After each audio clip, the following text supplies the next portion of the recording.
নমো তচ্ছ ভগবতো অরহতো সম্মা সম্বুদ্ধস্স। জগৎপূজ্য মহাকারুণিক তথাগত সম্যক সম্বুদ্ধ শ্রীচরণে কৃতজ্ঞ প্রণাম নিবেদন করে পূর্ণ পারমিতে অংশগ্রহণকারী সকল উপাসক উপাসিকাগণের নিরোগ দীর্ঘায়ু সুখী জীবন তথা জ্ঞান বিমণ্ডিত জীবন কামনায় শুরু করতে চলেছি আজকের অভিধর্ম চর্চা ক্লাস।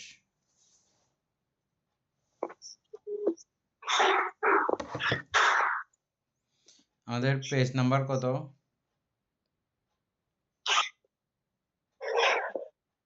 41 পৃষ্ঠা 60 শতবাদ থেকে শুরু হবে।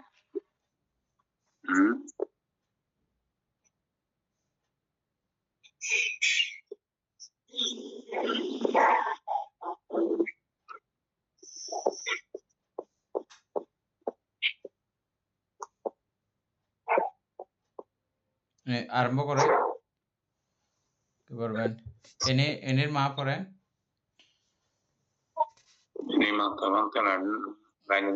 লাভলি বড়ুয়া পড়েন।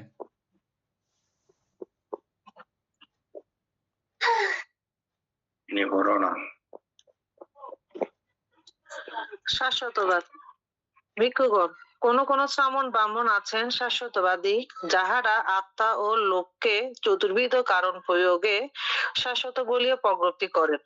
সে ভদন্ত শ্রামণ ব্রাহ্মণগণ কি বিশেষিত গমে কি লক্ষ্য করিয়া শাশ্বতবাদী হন, যাহারা আত্মা ও লোককে চতুর্বিধ কারণ প্রয়োগে শাশ্বত বলিয়া প্রজ্ঞপ্তি করেন। 31।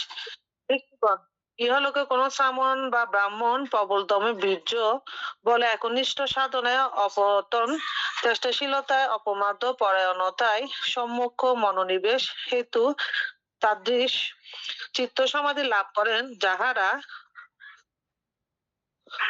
যাহারা প্রভাবে বহু পুণ্যনিবাস স্মরণ করেন, যথার্থ 1 জন্ম 2 জন্ম 3 জন্ম 4 জন্ম 5 জন্ম 10 জন্ম 20 জন্ম 30 জন্ম 43 জন্ম 50 জন্ম 100 জন্ম সহস্র জন্ম লোক জন্ম অনেক শত জন্ম অনেক সহস্র জন্ম অনেক শত সহস্র জন্ম। আমি অমুক স্থানে ছিলাম, আমার ছিল এই নাম, এই গোত্র, এই বর্ণ, এইরূপ আহার, এইরূপ সুখ দুঃখ আমি অনুভব করিয়াছিলাম, এই পরিমাণ ছিল আমার পরমায়ু।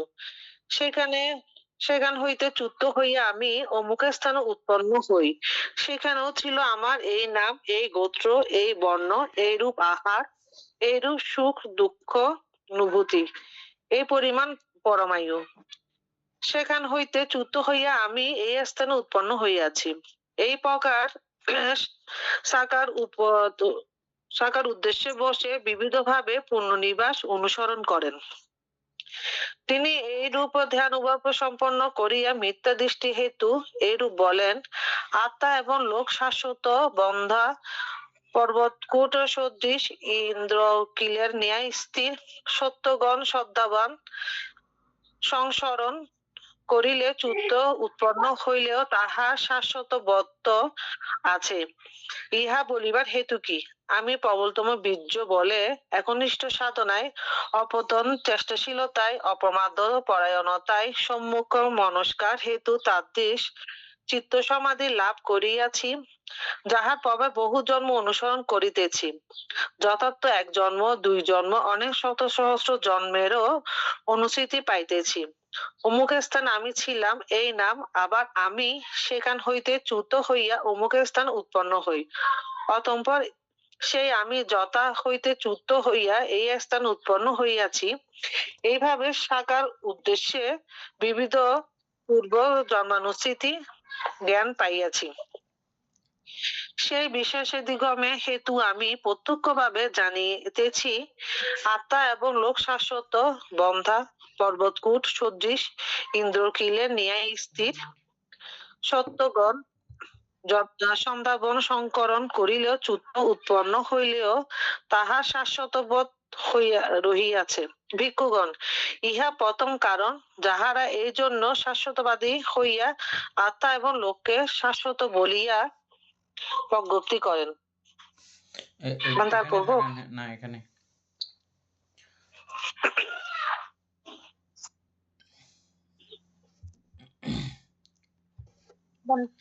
মানুষ বানতে সাধক হওয়ার জন্য। আচ্ছা। হ্যাঁ, না ওই যে আজকে থেকে মা মানে অর্থাৎ আমার শাশুড়ি মা আজকে থেকে জয়েন হয়েছে আমাদের সাথে। মা আছে এখানে, তারপর আমার বাসুরের মেয়ে আছে, দিদি। মেয়েটা ওই যে ক্লাস 8 পড়ে মনে হয়। ও কিন্তু অনেক আগ্রহ মানে অভিধর্ম পিটক পড়ার। তো ওনারা আজকে থেকে জয়েন হয়েছে এটা করার জন্য। কি নাম যেন উপাসিকার? আন্তে মায়া বড়ুয়া। আমা ইয়া সাউন্ড অন করন, স্বপ্ন সাউন্ড অন করো। মায়া বড়ুয়া। আর ছোট উপাসিকার নাম? বলো, অন করে বলো। ছোট উপাসিকার নাম কি? অন করো।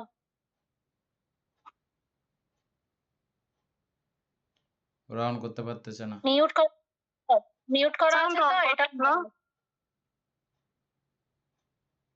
না? ফোনের মধ্যে। বুঝি নাই। আমার নাম প্রীতি বড়ুয়া। প্রীতি বড়ুয়া। তিথি তিথি তিথি তিথি তিথি বড়ুয়া। আমাদের পুণ্যপারমিক ক্লাসের মধ্যে স্বাগতম জানাচ্ছি এবং পুণ্য দান করছি আমাদের সকলের পক্ষ থেকে।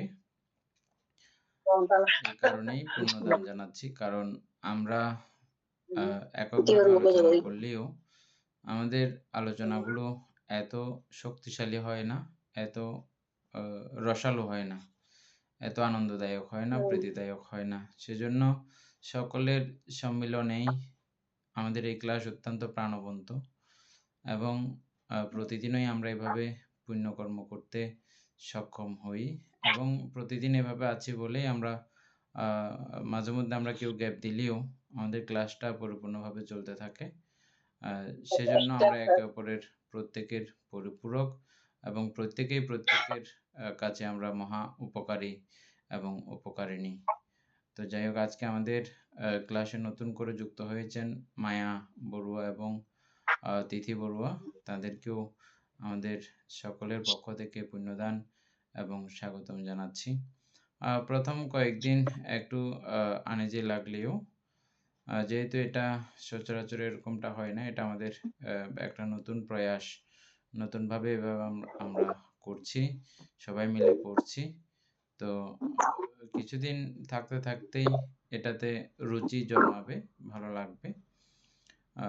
প্রত্যেকটা বিষয়ই প্রথমত এভাবেই জোর করে করতে হয়, কুশল হোক বা অকুশল হোক, প্রত্যেকটা বিষয় প্রথম শুরু করতে আমাদের একটু আনইজি লাগে। অকুশল বিষয়ে তাড়াতাড়ি রুচি জন্মে যায়, দীর্ঘকাল আমরা অকুশলে নিমজ্জিত বিদায় অকুশলটা তাড়াতাড়ি হয়। আর দীর্ঘকাল আমরা কুশলে নিমজ্জিত না থাকলে তাদের জন্য কুশল বিষয় শুরু করা এটা প্রথম দিকে একটু কষ্ট হয়, পরবর্তীতে অভ্যস্ত হয়ে গেলে আমাদের খুব সহজ বোধ মনে হয়। সুতরাং সবাইকে বলবো আমরা প্রত্যেক সময় কুশল বিষয় অপ্রীতিকর অমনোজ্ঞ মনে হইলেও আমরা একটু শ্রদ্ধার সহিত ধীর ও বীর্যতার সহিত এটা আমরা অনুশীলন করার চেষ্টা করব। যাই হোক, আপনাকে আমাদের সকলের পক্ষ থেকে পুণ্যদান এবং আশীর্বাদ করছি, আপনারা উত্তম রূপে ক্লাস করবেন এই কামনায় শুরু করছি আমরা।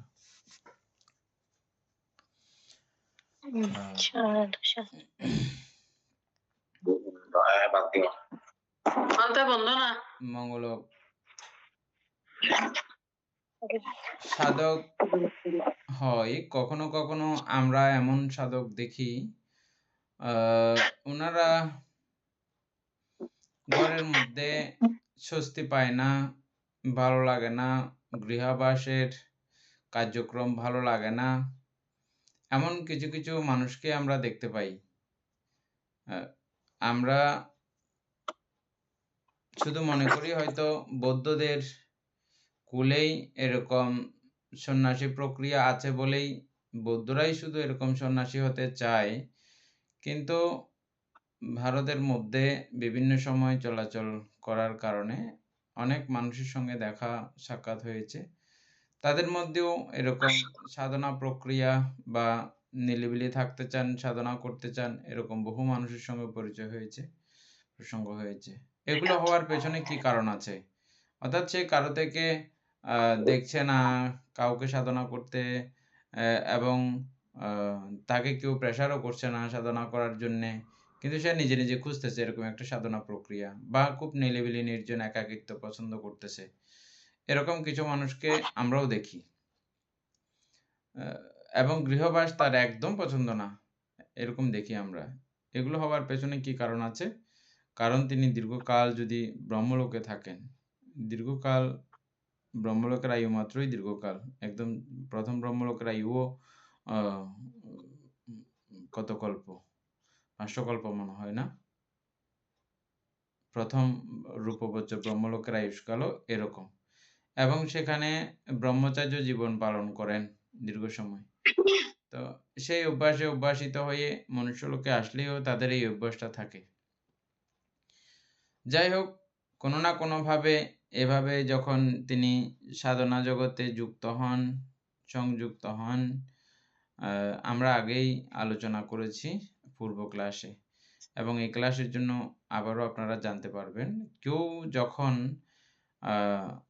কোনো কামনাহীন পঞ্চকামগুণবিহীন কোনো বস্তুতে যখন চিত্ত নিবদ্ধ করেন, চিত্তকে একাগ্র করেন, চিত্তকে এক জায়গায় স্থির রেখে দেন, কোনভাবে?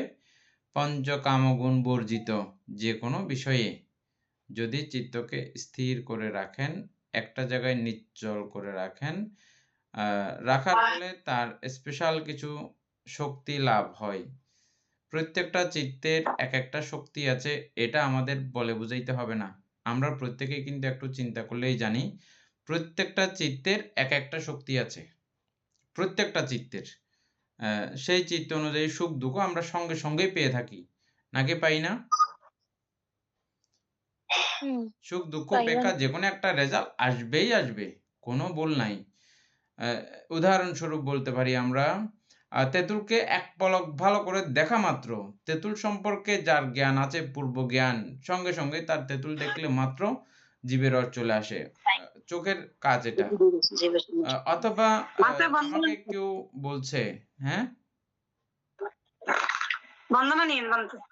মঙ্গলক, অথবা আমাকে কেউ বলছে তেঁতুলের কথা, সঙ্গে সঙ্গে এটা শোনা মাত্র, ওই উপলব্ধি আসা মাত্র সঙ্গে সঙ্গে আমার জিভে রস চলে আসবে।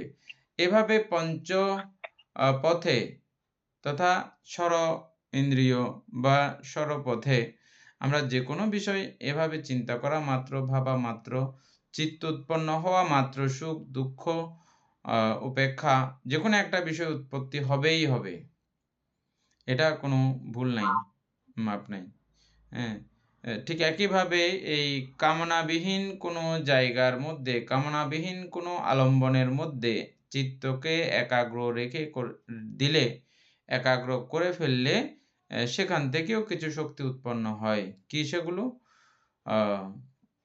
দিব্যচক্ষু, দিব্যকর্ণ, তারপরে পরচিত্ত বিজনন জ্ঞান, চ্যুতি উৎপত্তি জ্ঞান, নানাবিধ ঋদ্ধি জ্ঞান, এগুলো উৎপন্ন হয়। এগুলো উৎপন্ন হইলে তখন তিনি যদি ওই ব্যক্তির কাছে পূর্বনিবাস স্মৃতিজ্ঞান উৎপন্ন হয়, তিনি তখন অতীত জন্ম সম্পর্কে দেখতে পারেন।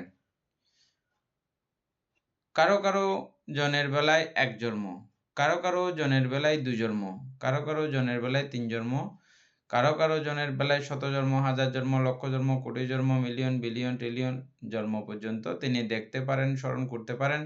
শুধু স্মরণ করতে পারেন সেখানেই শেষ নয়, তিনি ওনার কি জামা কাপড় গায়ে দিতেন বা গায়ে দিতেন না, বা ওনার নাম কি ছিল, গোত্র কি ছিল, একদম সমস্ত কিছু সবিস্তারে জানতে পারেন, বুঝতে পারেন এই জাতিস্বর জ্ঞানের মাধ্যমে বা পূর্বনিবাস স্মৃতি জ্ঞান এর মাধ্যমে।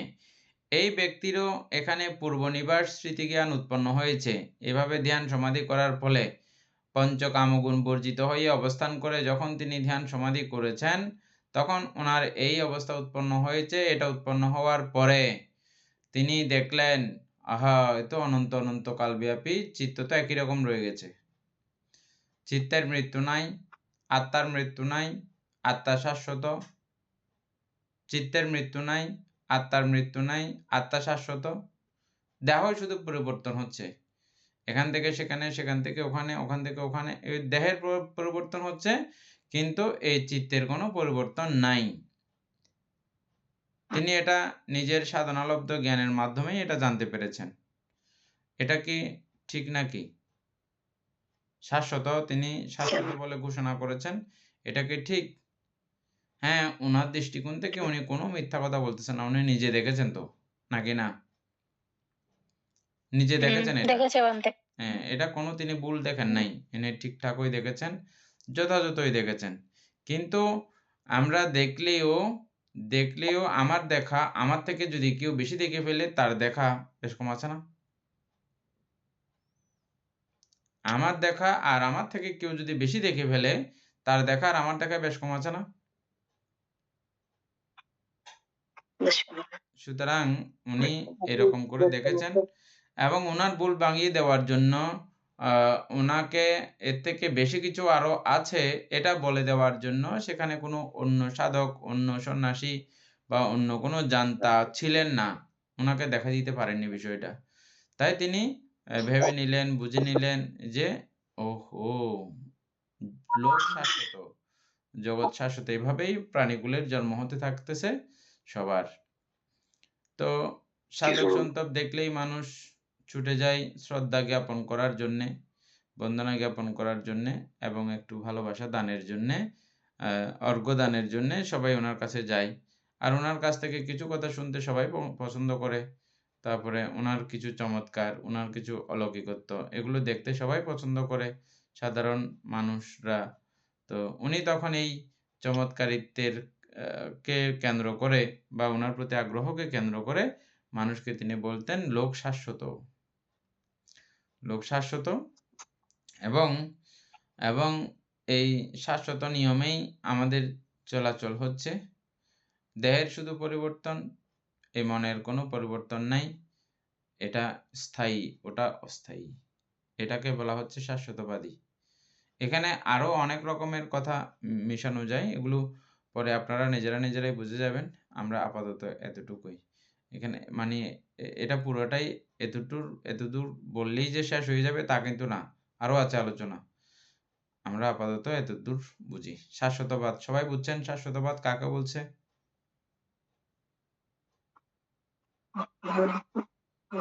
কেউ না বুঝে থাকলে আবার বলেন। শাশ্বতবাদ যদি কেউ বুঝে নাই, দীপেন বাবু শাশ্বতবাদ বুঝছেন? আছে দীপেন বাবু?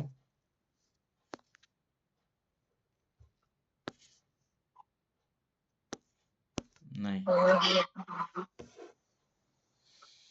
হ্যাঁ, তারপরে বানতে বললো না, মঙ্গলক শাশ্বতবাদ বুঝছেন?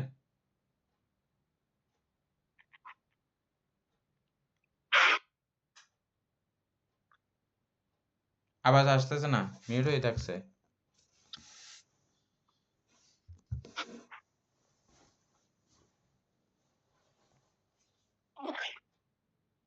বুঝছেন শাশ্বতবাদ? বানতে কে কে আমি? হ্যাঁ, আচ্ছা, আপনি এখন ঢুকছেন মনে হয়। মাত্র ঢুকছি বানতে আমি। ও আচ্ছা, ঠিক আছে ঠিক আছে, উপাসিকা এর পরেরটা পড়েন।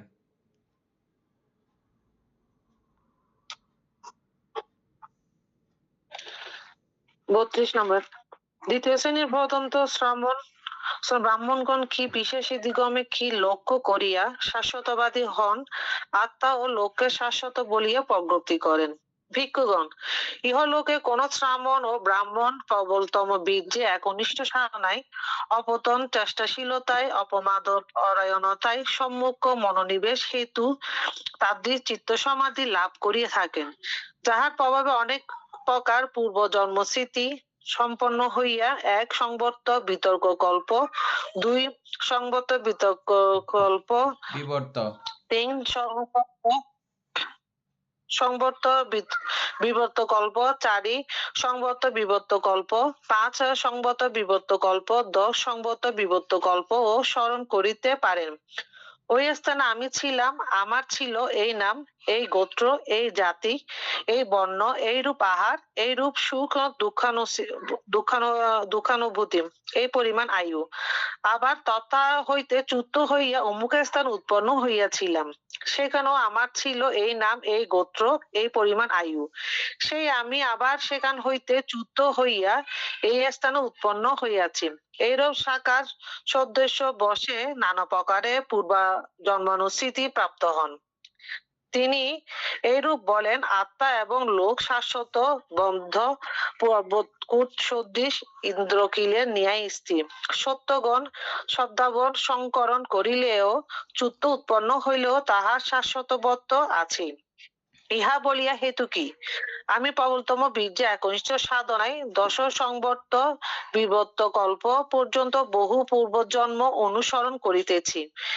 এই বিশ্বাসাদিগমে হেতু ইহা আমি প্রত্যক্ষভাবে জানিতেছি, আত্মা ও লোক শাশ্বত, বদ্ধ, পর্বতকূট সদৃশ, ইন্দ্রকিলের ন্যায় স্থির। সত্যগণ সদ্ভাবন সংকরণ করিলেও চ্যুত উৎপন্ন হইলেও তাহার শাশ্বত রূপে আছে।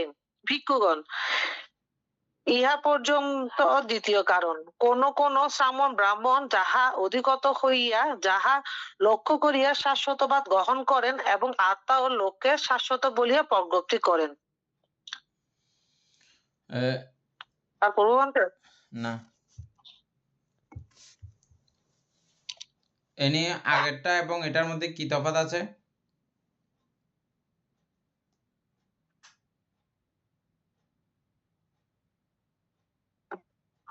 আগেরটা তো, এটা তো মানে অর্থাৎ অতীতের, যে অতীতে আমি কি ছিলাম, কোথায়, মানে কোথা থেকে আসছি, সংবর্ত আর বিবর্ত আর কি, ওইটা আর এটার মধ্যে পার্থক্য আর কি।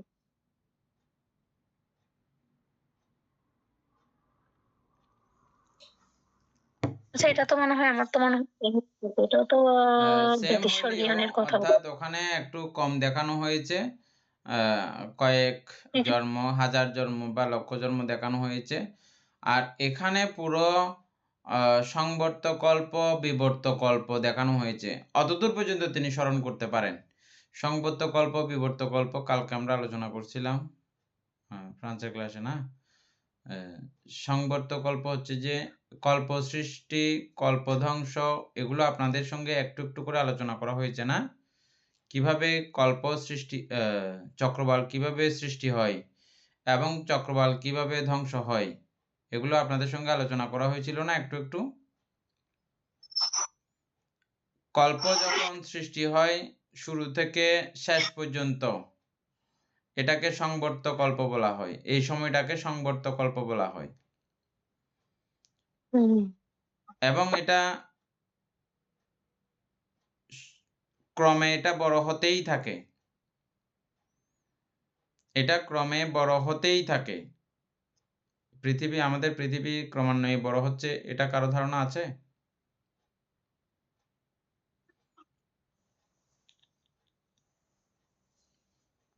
এখন বিজ্ঞান বিশ্বাস করে, একসময় বিশ্বাস না করলেও কিন্তু বুদ্ধ বলছেন, আমাদের যে 4 বুদ্ধ আছে, এই 4 বুদ্ধের প্রথম বুদ্ধ থাকাকালীন সময়ে পৃথিবীর আয়তন এত ছিল, দ্বিতীয় বুদ্ধের সময়কালে পৃথিবীর আয়তন এরকম, তৃতীয় বুদ্ধের সময়কালে পৃথিবীর আয়তন এরকম, গৌতম বুদ্ধের সময়কালে পৃথিবীর আয়তন এরকম। মানে এই পৃথিবীর আয়তনও কিন্তু ক্রমান্বয়ে বেড়েছে এবং এটা একেবারে ধ্বংস হওয়ার আগ পর্যন্ত এটা ক্রমান্বয়ে বাড়তে থাকে। যেদিন ধ্বংস হয়ে যাবে সেদিন তো শেষ। ধ্বংস হয়েও মাঝে মধ্যে এটা হঠাৎ করে হয়, মাঝে মধ্যে আস্তে করে হয়, এবং ধ্বংস হতেও দীর্ঘ সময় লাগে এবং সৃষ্টি হতেও দীর্ঘ সময়ের প্রয়োজন হয়। এই সৃষ্টি হওয়ার যে সময়টা, ওটাকে বলা হয় সংবর্ত কল্প, আর ধ্বংস হওয়ার যে সময়টা, ওটাকে বলা হয় বিবর্ত কল্প। এরকম সংবর্ত কল্প, বিবর্ত কল্প, বহু সংবর্ত কল্প, বহু বিবর্ত কল্প পর্যন্ত তিনি স্মরণ করতে পারেন, যে চিত্তটা একই রকম রয়ে গেছে, কিন্তু এই দেহের পরিবর্তন হয়েছে, দেহ মরে গেছে, দেহ 4 ধাতুতে বিলীন হয়েছে, কিন্তু এই চিত্তের প্রক্রিয়াটা রয়ে গেছে একইভাবে। এজন্য এটা দেখে, এটা বুঝে তিনি এই শাশ্বতবাদকে স্বীকৃতি দেন যে লোক শাশ্বত, জগৎ শাশ্বত, এভাবে তিনি স্বীকৃতি দেন। এরপরটা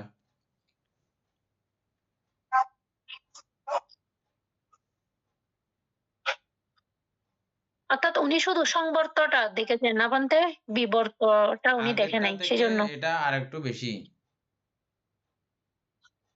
আগের থেকে হুম। আগে যা জেনেছে, সংবর্তও দেখেছে, বিবর্তও দেখেছে। সংবর্ত কল্প, বিবর্ত কল্প। সংবর্তটা মানে ওটা মেইন বিষয়, মানে ওখানে সময়টা নির্বাচন করা হয়েছে। আমরা কল্প বলি না, কল্প কল্পকে বিভিন্নভাবে হিসাব করা হয়। বুদ্ধান্তর কল্প, এক বুদ্ধ থেকে আরেক বুদ্ধের উৎপত্তিকালকে মাঝখানে যে সময়টা, এটাকে বলা হয় বুদ্ধান্তর কল্প। তারপরে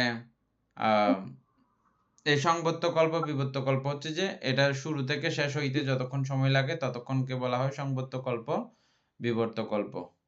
আবার আরেকটা ভাবে আমরা এই কল্পকে মাপছিলাম, বলছিলাম আপনাদেরকে যে বিশাল এক পাথরখণ্ড, বিশাল বলতে এটা কিলোমিটার, 10 কিলোমিটার বা 40 কিলোমিটার এরকম পাথরখণ্ড, এটা ঘষে ঘষে ক্ষয় করতে করতে একসময় এটা ক্ষয় হয়ে যাবে, তাও কল্প শেষ হচ্ছে না। এভাবেও কল্পের কথা আমরা বলেছিলাম। কল্প তো আমরা শুধু কল্পনা করতে পারি এমন একটা সময়, কল্পনার অবস্থা এটা, এটা এমনি সংখ্যা দিয়ে গণনা করা সম্ভব নয়। এটাকে বলা হয়। তাহলে বান্তে এখানে ওরা যারা এখানে প্রথম এবং দ্বিতীয় শ্রেণী যারা মানে জ্ঞান লাভ করেছেন আর কি, তারা তাহলে মিথ্যা দৃষ্টি সম্পন্ন এখনো রয়ে গেছে। হ্যাঁ, হ্যাঁ, তাদের দৃষ্টিকোণ থেকে তারা সম্যক দৃষ্টি, তারা ঠিক দেখেছেন তাদের দৃষ্টিকোণ থেকে। হ্যাঁ,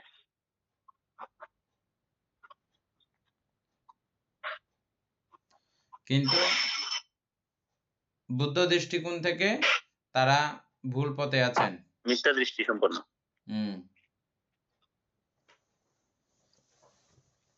তারপরে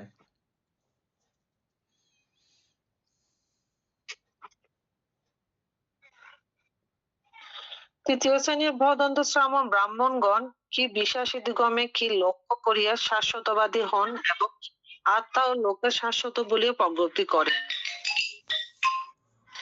ভিক্ষুগণ, ইহলোকে কোন শ্রামণ বা ব্রাহ্মণ প্রবলতম বীর্যে একনিষ্ঠ সাধনায়, অপতন চেষ্টাশীলতায়, অপ্রমাদ পরায়ণতায়, সম্যক মনোনিবেশ হেতু তাদৃশ চিত্ত সমাধি প্রাপ্ত হন, যেরূপ সমাহিত চিত্তে 10 সংবর্ত বিতর্ক কল্প, 20 সংবর্ত বিবর্ত কল্প, 30 সংবর্ত বিবর্ত কল্প, 40 সংবর্ত বিবর্ত কল্প পর্যন্ত বহু পূর্বানিবাস স্মৃতি লাভ এবং সাকার সদস্য বসে ইহাও বলিতে পারেন যে আমি অমুক সময় অমুক স্থানে ছিলাম, তখন আমার ছিল এই নাম, এই গোত্র, এই জাতি বর্ণ, এইরূপ আহার, এইরূপ সুখ দুঃখানুভূতি, এই পরিমাণ পরমায়ু, সেই আমি চ্যুত হইয়া অমুক স্থানে উৎপন্ন হইয়াছিলাম, সেইখানেই আমার ছিল এই নাম, এই গোত্র, এই পরিমাণ পরমায়ু, সে আমি সেখান হইতে চ্যুত হইয়া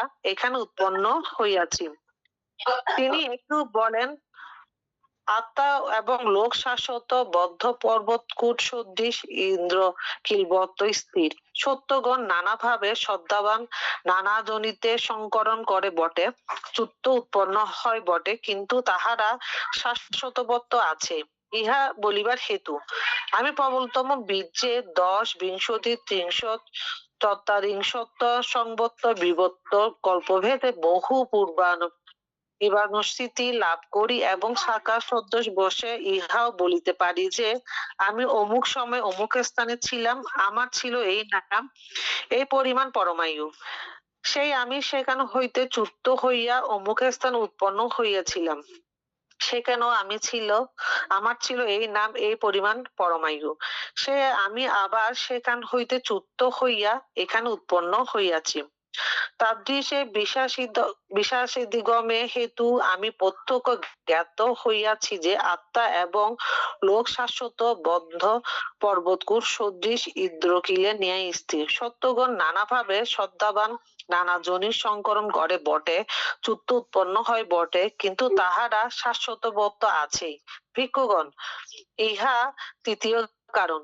কোন কোন শ্রামণ ব্রাহ্মণ যাহা অধিগত হইয়া যাহা লক্ষ্য করিয়া শাশ্বতবাদ গ্রহণ করেন এবং আত্মা ও লোককে শাশ্বত বলিয়া প্রজ্ঞপ্তি করেন। এটাও সেম, তবে আগের থেকে এটা আরো বেশি দূর পর্যন্ত জানতে পারেন।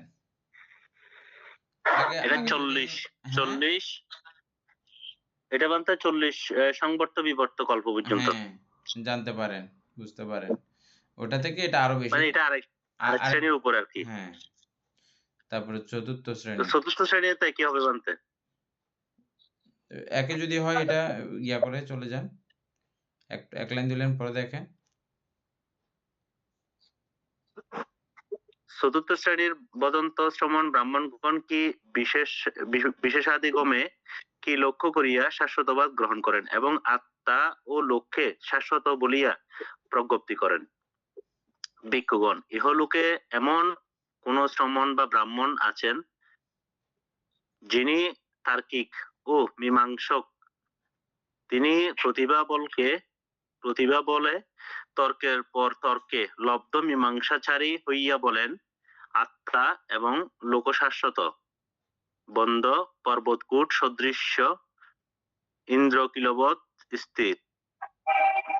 সত্যগণ নানা ভাবে সন্ধাবিত নানা জনিতে সংসরিত চ্যুত উৎপন্ন হইতেছে বটে, কিন্তু তাহারা শাশ্বতবোধ আছেই। ভিক্ষুগণ, ইহা চতুর্থ কারণ। কোন কোন শ্রমণ ব্রাহ্মণ যাহা অধিগত হইয়া যাহা লক্ষ্য করিয়া শাশ্বতবাদী হইয়া আত্মা ও লোককে শাশ্বত বলিয়া প্রচার করেন। এটা হচ্ছে যে তিনি ধ্যান করেন নাই, কিন্তু আমরা যেমন নানান বিষয় আমাদেরকে বুদ্ধ ভগবান দেখিয়ে দিয়েছেন, সেভাবে যেমন আমরা অতীত জন্ম ছিল এটা যেমন আমরা বিশ্বাস করতে পারতেছি, জানতে পারতেছি, অনেকগুলো বিষয় আমাদের কাছে সুস্পষ্ট হয়ে যায়, যার প্রেক্ষিতে আমরা এগুলো যেমন বুঝি, এরকম তর্কবাদী, যুক্তিবাদী এবং নানান ধরনের এরকম আলোচনাকারী ব্যক্তিত্বরাও এই বিষয় এভাবে তারা মানেন এবং অন্যকেও এগুলো তারা প্রচার করে থাকেন। এই কারণেও শাশ্বতবাদী হইয়া থাকেন। সেম আগের বিষয়টা তারা ধ্যানের মাধ্যমে পেয়েছেন, উনি ধ্যান করেন নাই, উনি এমনি তার্কিক ব্যক্তি, তর্ক করতে করতে এটার সমাধানে পৌঁছে এটা একটা সমাধান উনি খুঁজে পেয়েছেন। বুঝা গেছে না? ওনাদের মানে ওনার তর্ক বলটা স্ট্রং ছিল।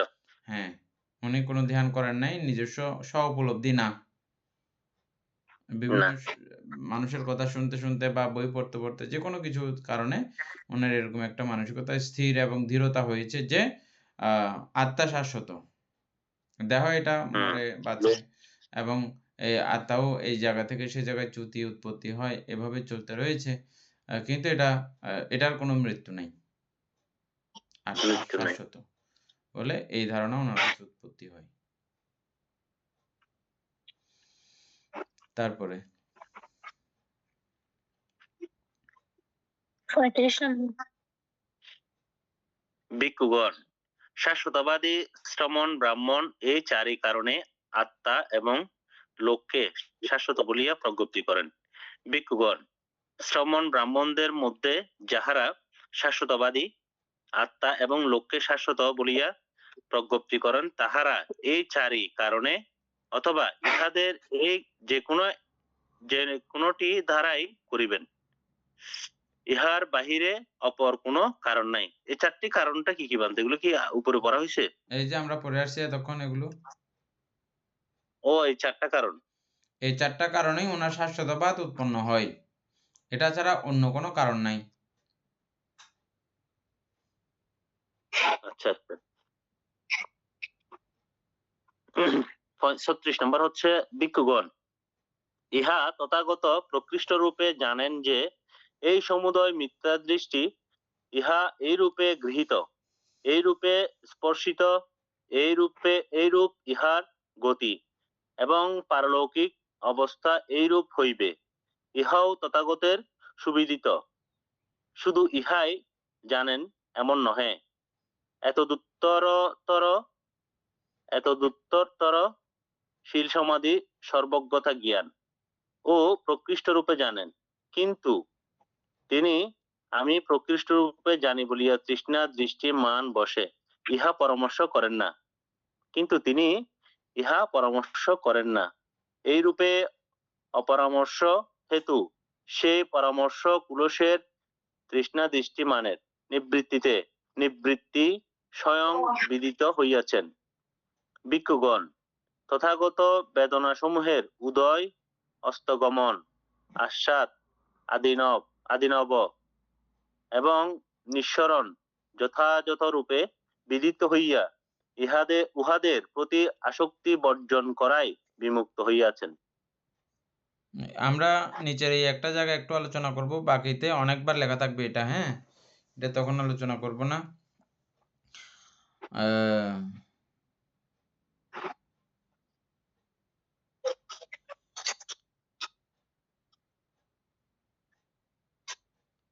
এতক্ষণ পর্যন্ত আমরা যে 4টি কারণ জানলাম ওগুলো তো বুদ্ধ জানেন, বুদ্ধ ওই রাস্তাগুলো পার হয়ে আসছেন, এগুলো সবগুলো তিনি অভিজ্ঞত আছেন। সেজন্যই তিনি বলছেন ভিক্ষুগণ ইহা তথাগত প্রকৃষ্ট রূপে জানেন এই 4টি ঘটনা। যে সমুদয় মিথ্যা দৃষ্টি ইহা এই রূপে গৃহীত, এই যে মিথ্যা দৃষ্টিগুলো এটা এভাবেই তারা গৃহীত হয়েছে, এই রূপেই স্পর্শিত, এই যে যে কারণে তারা এই বিষয়টা স্পর্শ করলো, এই রূপ ইহার গতি এবং পারলৌকিক অবস্থা এইরূপ হইবে, এবং এই চিত্ত উৎপন্ন করার ফলে এভাবে তাদের মনস্থির হওয়ার কারণে তাদের কি গতি প্রাপ্ত হইবে এটাও সম্যক সম্বুদ্ধ জানেন। তাদের গতি কিরকম হবে এটা তিনি জানেন। শুধু ইহাই জানেন এমন না, এর থেকেও আরো উন্নত শীল সমাধি সর্বজ্ঞতা জ্ঞান ও প্রকৃষ্ট রূপে জানেন, অর্থাৎ সর্বজ্ঞতা জ্ঞান বলতে সম্যক সম্বুদ্ধ জ্ঞান আর কি, হ্যাঁ, প্রকৃষ্ট রূপে জানেন তিনি। আমি প্রকৃষ্ট রূপে জানি বলিয়া তৃষ্ণা দৃষ্টি মান বসে ইহা পরামর্শ করেন না। আবার এগুলো জানেন বলে বুদ্ধের কাছে এই বিষয়ের কোনো অহমিকা জাতীয় কোনো ব্যাপারও নাই, এ জাতীয় চিত্ত উৎপন্ন কখনো তিনি করেন না। এইরূপ অপরামর্শ হেতু সেই পরামর্শ কুলসের বা তৃষ্ণা দৃষ্টি মানের নিবৃত্তিতে স্বয়ং বিদিত হইয়াছেন। এই তৃষ্ণা দৃষ্টি মান অপসারণ করে তিনি স্বয়ং অবস্থান করছেন নিজেই। ভিক্ষুগণ, তথাগত বেদনাসমূহের উদয়, অস্তগমন, আস্বাদ, বেদনাসমূহের উদয় এবং অস্তগমন, আদিনব, উদয় বুঝছেন, অস্তগমনও বুঝছেন, কিসের? বেদনার। সুখ, দুঃখ অথবা উপেক্ষা এই 3 প্রকারের বেদনার উদয় এবং অস্তগমন এই 2টা। আদিনব বুঝছেন? আদি বলতে শুরু এবং শেষ। আদিনব তো শুরু, হ্যাঁ, স্বাভাবিক কথাতে আদিনব মানে শুরু এবং শেষ, কিন্তু আদিনব এখানে যত আমরা লেখা পাবো এটাতে মনে রাখবেন যে আদিনব মানে এটার কষ্ট, দুঃখ, যন্ত্রণা, এটার ভয়, এটার খারাপ দিকগুলো, এই বেদনার খারাপ যত সাইট আছে এবং এটা যে সত্যিই যে খারাপ এটা তিনি দেখেন, বুঝেন, বুঝছেন? আদি নব এবং নিঃসরণ। আদি নব বানতে হ্যাঁ, এটা এখানে এই বইয়ে যতবার থাকবে এতবার এইভাবেই বুঝবেন। আবার বলেন, আদি নব মানে কি বুঝতে হবে? যে যত খারাপ বিষয় আছে সবগুলো উনি জানেন। হ্যাঁ, অর্থাৎ এই যে সুখ বেদনার কথা বলি, দুঃখ বেদনা তো এমনিতে খারাপ, এটা আর বলার দরকার নাই, না? দুঃখ বেদনা তো ভালো না, দুঃখ বেদনা তো কষ্টদায়ক, সুখ বেদনাও কষ্টদায়ক, ঠিক না বেঠিক? ঠিক বানতে। কেন ঠিক? অনিত্য হয়ে গেলে এটা আবার কেমনে সুখ হইল? এটা তো স্থায়ী করে থেকে যাচ্ছে না। হ্যাঁ, এটা যেহেতু অনিত্য হয়ে যাচ্ছে সেহেতু দুঃখজনক। সুতরাং এই আদিনব এটার খারাপ সাইড, অপোজিট সাইড, উনি সেটা খুব ভালো করে বিদিত আছেন। আদিনব এবং নিঃসরণ যথারূপে, আদিনব এবং নিঃসরণ যথাযথ রূপে বিদিত হইয়া উহাদের প্রতি আসক্তি বর্জন করায় বিমুক্ত হইয়াছেন। বেদনার প্রতি তিনি আসক্তি বর্জন করিয়া বিমুক্ত হইয়াছেন। ভিক্ষুগণ, এই সকলই সেই গভীর দুর্দর্শ দূরনুবুদ্ধ শান্ত প্রণীত অতর্কবিহার নিপুণ পণ্ডিত বেদনীয় যেই সমুদয় তথাগত স্বয়ং অভিজ্ঞানে প্রত্যক্ষ করিয়া প্রকাশ করেন, যে সমুদয় দ্বারা প্রশংসা করিলে তথাগতের প্রকৃত প্রশংসা করা হইবে। যদি কেউ তথাগতকে প্রশংসা করে, এগুলো বলিয়াই যদি বুদ্ধকে প্রশংসা করে তাহলে প্রকৃত প্রশংসা হইবে। যদি ওইভাবে প্রশংসা করে, বুদ্ধ এই সংবর্তকল্প বিবর্তকল্প থেকে আমরা 4টা কারণ যেগুলো জেনে আসছি, ওগুলো দিয়ে যদি কেউ বুদ্ধকে প্রশংসা করে, এটা তথাগতের প্রকৃত প্রশংসা নয়। এর আগে আমরা জেনে আসছিলাম শিল দিয়ে কেউ বুদ্ধকে প্রশংসা করে না, এগুলো জেনে আসছিলাম না? এগুলো তথাগতকে প্রশংসা করলে এটা প্রকৃত প্রশংসা হয় না। প্রকৃত প্রশংসা হচ্ছে এই লাইনটা, 37 নম্বর লাইনটা, বুঝছেন? এরপরে আমি তো বানতে পড়ে ফেলছি, এখন উনি তো পড়তেছিলেন। পড়েন, আপনি পড়েন, আমি তো মাঝখানে একটু পড়ছি।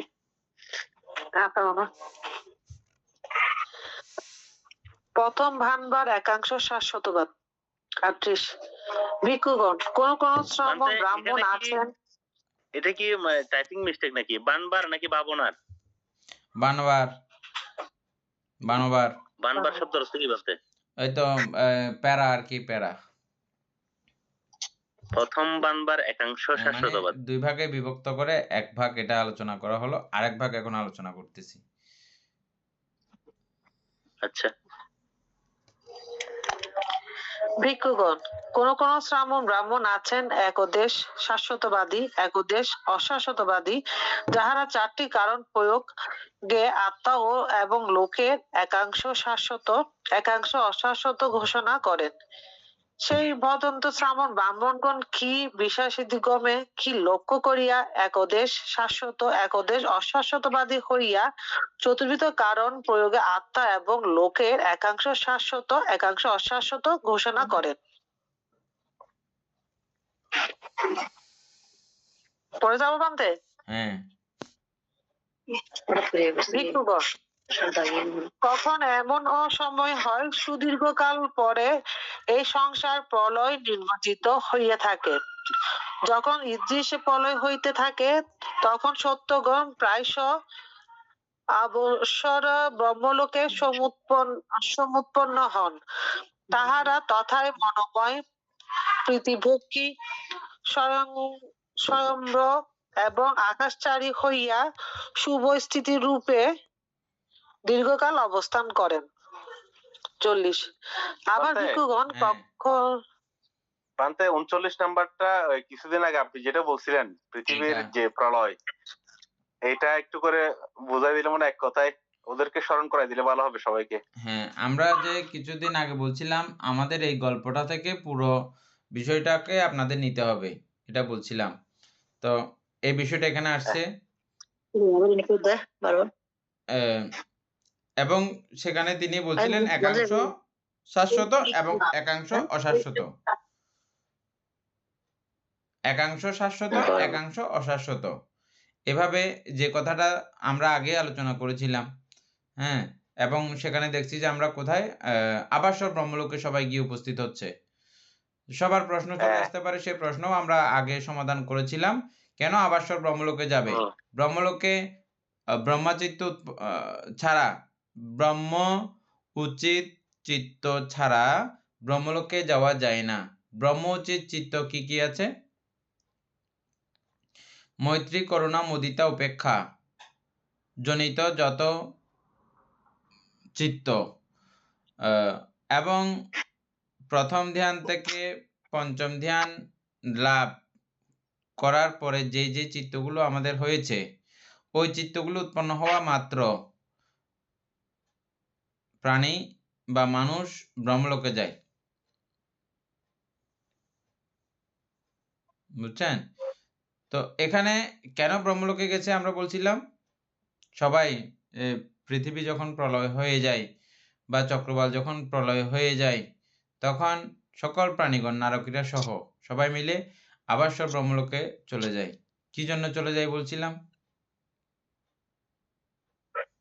ওই যে বান্তে ব্রহ্মচিত্ত উৎপন্ন হওয়ার কারণে।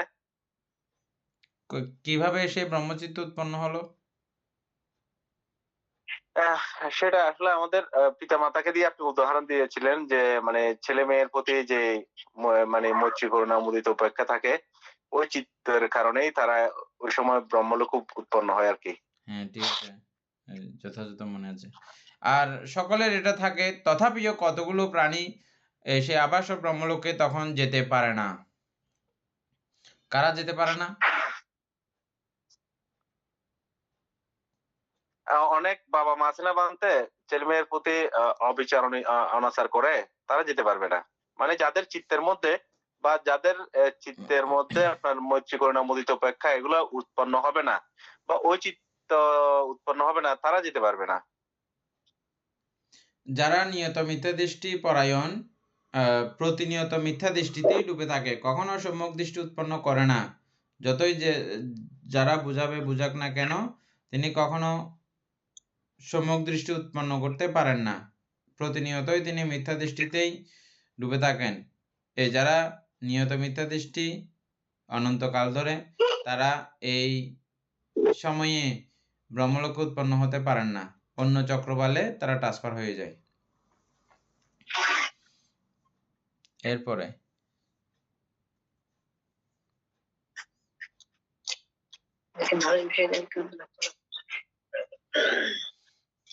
আবার ভিক্ষুগণ, কখনো এমন সময় হয় দীর্ঘকাল পরে এই লোক বিবর্তিত হয়। সংসার বিবর্তিত হইবার সময় শূন্য ব্রহ্মবিমান প্রাদুর্ভূত হয়। অতঃপর উন্নত সত্য আয়ুক্ষয়ে বা পুণ্যক্ষয়ে অবসর লোক হইতে চ্যুত হইয়া শূন্য ব্রহ্মবিমানে উৎপন্ন হন। তথায় তিনি বনময় প্রতিভক্ষী স্বয়ম্ভ আকাশ বিহারী হইয়া শুভ স্থিতি রূপে দীর্ঘকাল অবস্থান করেন। আমরা কি এই প্যারা থেকে আমাদের যে প্রথম মনুষ্য সৃষ্টির বিষয়টা এখানে বুঝতে পারবো, মানে কল্পনা করতে পারবো যে আবার ভিক্ষুগণ, কখনো এমন সময় হয় দীর্ঘকাল পরে এই লোক মানে সংসার বিবর্তিত পুনঃ উৎপন্ন হয়। সংসার বিবর্তিত হইবার সময় শূন্য ব্রহ্মবিমান প্রাদুর্ভূত হয়। অতঃপর অন্যতর সত্য আয়ুক্ষয়ে বা পুণ্যক্ষয়ে আবাসর ব্রহ্মলোক হইতে চ্যুত হইয়া শূন্য ব্রহ্মবিমানে উৎপন্ন হয়। তথায় তিনি মনোময় প্রীতিভক্ষী স্বয়ংপ্রভ আকাশ বিহারী হইয়া শুভ স্থিতি রূপে দীর্ঘ কল্পার্ধ মানে অর্ধেক কল্প আর কি কাল অবস্থান করেন। তাহলে কি ব্রহ্মলোক থেকে ওই যে শূন্য বিমান ব্রহ্মবিমান না, হ্যাঁ, মানে এভাবে কি পৃথিবীতে আবার তারা আসেন কিনা? একটু একটু করে যাই আমরা, তাইলে পুরো বিষয়টা ক্লিয়ার হয়ে যাবে। প্রথম হচ্ছে যে ওনাদের এখানে একটা কথা আছে আয়ুক্ষয়ে বা পুণ্যক্ষয়ে। হ্যাঁ, তাহলে আমরা দেখতেছি যে মৃত্যু কত কত প্রকারে হয়। আমরা আগে জানছিলাম না? হ্যাঁ, কি কি প্রকারে প্রাণীগণের মৃত্যু হয়ে যায়? আয়ুক্ষয়, পুণ্যক্ষয়, তারপর আপনার ওই যে কর্ম কর্মজ ক্ষয়, না, আরেকটা আয়ু হচ্ছে শান্তি, আয়ু পুণ্য দুটাই আয়ু ক্ষয়ে। পূর্ণ উভয় ক্ষয়ে মৃত্যু হয়, আর একটা হচ্ছে উপঘাতে মৃত্যু হয়।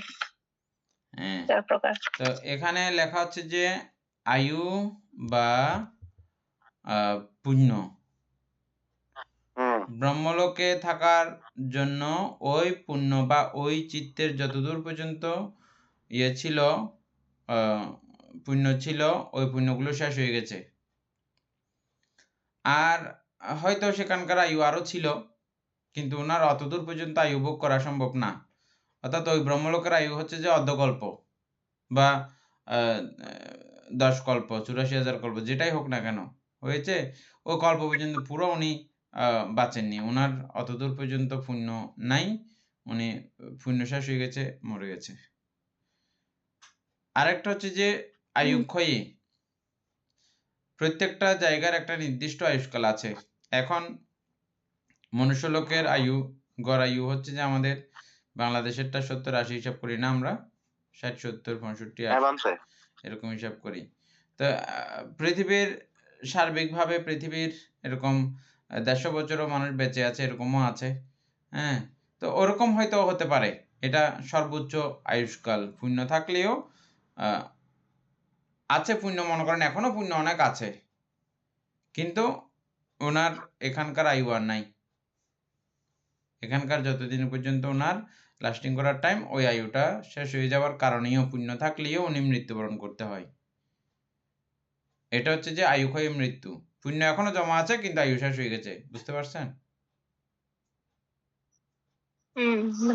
মানে পুণ্যটা শেষ হয় নাই, কিন্তু আরেকভাবে হয়, সেটা হচ্ছে যে আয়ু এখনো অনেক আছে, কিন্তু ওনার আর বেঁচে থাকার এরকম পুণ্য নাই। এখানে থাকতে হলে পুণ্য লাগবে, যে ওই পুণ্য নাই। মনুষ্যলোকে থাকতে হলে, এটা তো সুগতি না, মনুষ্যলোকটা সুগতি না, এটা না থাকলে মরে যেতে হয়। ঠিক একইভাবে এখানে যেমন সুগতি বলছি, ওখানে দুর্গতি, নরকের মধ্যে বা 4 উপায়ের মধ্যে। ওখানে যতক্ষণ পর্যন্ত আপনার অকুশল কর্মের অপুণ্য থাকবে, অপুণ্য যতক্ষণ জমা থাকবে, এতক্ষণ আপনি বেঁচে থাকবেন। অথবা ওখানকার নির্দিষ্ট আয়ুষ্কাল শেষ হয়ে গেছে, যেরকম আয়ু থাকার দরকার, ও প্রত্যেকটা জায়গার একটা নির্দিষ্ট আয়ুষ্কাল আছে, হ্যাঁ, ওটা শেষ হয়ে গেছে, মৃত্যুবরণ করেছেন, সেটা। আবার মনুষ্য লোকের বেলায় আরেকটা আশ্চর্য কথা বলেছেন বুদ্ধ, সেটা হচ্ছে যে সকল প্রাণীর আয়ুষ্কাল নির্দিষ্ট, কিন্তু মনুষ্য লোকের আয়ুষ্কাল অনির্দিষ্ট। এই জন্য মনুষ্য জন্মকে দুর্লভ বলার পেছনে এটাও একটা কারণ আছে। আর কেউ চাইলে এরকম আয়ুকে এত লং এবং হাই এগুলো করতে পারে না। এটা আমরা আগে আলোচনা করছিলাম, নয়নবাবু মনে আছে? হ্যাঁ বান্তে। কেন, কিভাবে পারেন তিনি আয়ুষ্কাল লম্বা করতে? যদি অকুশল কর্মে লিপ্ত থাকেন তাইলে বান্তে আয়ুক্ষয় হয়। আর যদি ধরেন কুশল কর্মে লিপ্ত থাকেন তাইলে ওনার আয়ু বাড়ে আর কি। আয়ু বাড়ার উপায় 4টা। চারিঋদ্ধিপাত ভাবনা। আনন্দভান থেকে বলছেন, আনন্দ তথাগত সম্যক সম্বুদ্ধগণ। না, এর আগে বলেছেন আনন্দ যারা চারিঋদ্ধিপাত ভাবনায় ভাবিত, বহুলীকৃত। ভাবিত মানি মুহূর্তের মধ্যে তিনি চাইলে চারিঋদ্ধিপাত ভাবনা ইয়ে করতে পারেন, যে কোনো ধ্যান প্রণালীর মধ্য দিয়ে চারিঋদ্ধিপাত উৎপন্ন করে তিনি আয়ু সংস্কার করতে পারেন, ইচ্ছামতো তিনি বেঁচে থাকতে পারেন এই ঋদ্ধির মাধ্যমে। কতদিন বেঁচে থাকতে পারেন? কল্পকাল তথা কল্পকালের কিছু বেশি সময় ধরে পারেন, যারা এই চারিঋদ্ধিপাত ভাবনায় ভাবিত এবং বহুলীকৃত করেছেন চিত্তকে। ভাবিত বহুলীকৃত মানে মুহূর্তের মধ্যেই তিনি পারেন এটা। আমাদের বা যারা স্লো, তারা এটা প্রথম ধ্যান, দ্বিতীয় ধ্যান, ক্রমে বসতে আস্তে আস্তে আস্তে হবে। কিন্তু এমনও ব্যক্তি আছে মুহূর্তের মধ্যে, এক চিত্তক্ষণের মধ্যে তিনি পুরো পঞ্চম ধ্যান অধিগত করতে পারেন। চারের ঋদ্ধিপাত ভাবনাগুলো একটু আবৃত্তি করো। ছন্দ, বীর্য, চিত্ত, মীমাংসা। এই হ্যাঁ। চারি প্রকার ঋদ্ধিপাত, ঋদ্ধি উৎপন্ন হওয়ার কৌশল বা ঋদ্ধি উৎপন্ন হওয়ার পথ, এগুলো এই চারটা বিষয়ে অত্যন্ত দ্রুত তাদের চিত্ত অবগাহন করতে পারেন বা চিত্ত উৎপন্ন করতে পারেন। তারা চাইলে কল্পকাল তথা কল্পকালের কিছু বেশি সময় বেঁচে থাকতে পারেন, নিজেকে রেখে দিতে পারেন, রাখতে পারেন। আনন্দ তথাগত সম্যক সমুদ্রের চিত্ত এই চারি ঋদ্ধিপাতে ভাবিত এবং বহুলীকৃত। তথাগত চাইলেও এভাবে নিজেকে রাখতে পারেন, বেঁচে থাকতে পারেন। তাহলে এই আয়ুষ্কালের অনির্দিষ্ট ব্যাপারটা বুঝছেন? এটা তো বানতে প্রথম ধ্যান লাভ করতে হবে নাকি? যারা শ্রোতাপন্ন হন, সুখেটাগামী হন, ওনারাই তো পারবে। অরাহত হতে হবে না? না, অরহত না, মানে শ্রোতাপন্ন অরহত হতে হবে না। চারি ঋদ্ধিপাত ভাবনা অরহত ছাড়াও অন্য ব্যক্তিরা করতে পারেন না। ওই কেমনে প্রথম পারবে ধ্যান বলতে? থেকে পঞ্চম ধ্যান পর্যন্ত শ্রোতাপত্তি মার্গ লাভ করতে হয় কি? তো এটা তো ব্রহ্মলোকে উৎপন্ন হবে মানতে। ব্রহ্মলোকে উৎপন্ন হওয়ার আগের ঘটনা এটা। মানে মনুষ্যলোকে চাইলে তিনি এই চারি ঋদ্ধিপাত ভাবনা বর্ধিত করে তিনি কল্পকাল তথা কল্পকালের কিছু বেশি সময় অবস্থান করতে পারেন। সেটা আমরা ওই বুদ্ধ সমকালে একজন ভিক্ষুর কথা আলোচনা করছিলাম যে শূন্য তার শেষ দেখার জন্য তিনি কত হাজার লক্ষ কল্প তিনি কত হাজার লক্ষ বছর তিনি বেঁচে ছিলেন, বলছিলাম না একটা গল্প, মনে আছে? হ্যাঁ মানতে বলছিলেন, কিন্তু উনি তো দেখতে পারেন নাই, শেষ পর্যন্ত যাইতে পারেন, ওনার আয়ু শেষ হয়ে গেছে। হ্যাঁ, তো সুতরাং ওনার আয়ুষ কিরকম আয়ু হয়েছে এটা তো একটু করে ইঙ্গিত দিয়েছিলাম না? ওনার সময় মনে করেন এখানে 100 বছর মানুষের আয়ু ছিল, কিন্তু এরকম লম্বা একটা আয়ু তিনি বানিয়ে ফেলছেন কেন? ওই চারি ঋদ্ধিপাত ভাবনার মাধ্যমে।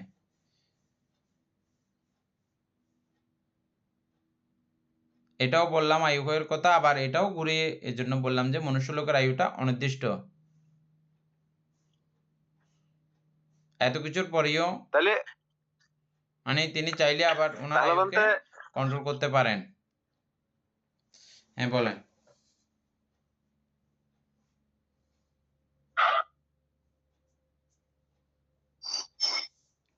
এটা লাভ করতে প্রথম ধ্যান বা প্রথম থেকে পঞ্চম ধ্যান লাভ করতে হবে, না হয় এটা কি পারবে আয়ুটা বাড়ানোর? এটা তো চতুর্থ ধ্যান লাভ করতে হবে সূত্রপিটক মতে,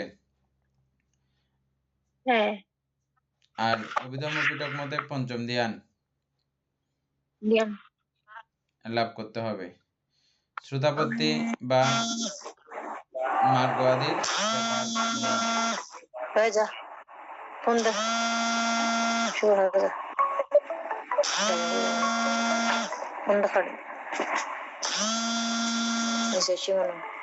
হ্যাঁ, তারপরে আজকে তো সময় শেষ হয়ে গেছে না? আর কিছু না বুঝিস। হ্যাঁ মানতে সধর্মপ্রাণ প্রিয় উপাসক উপাসিকা বৃন্দ,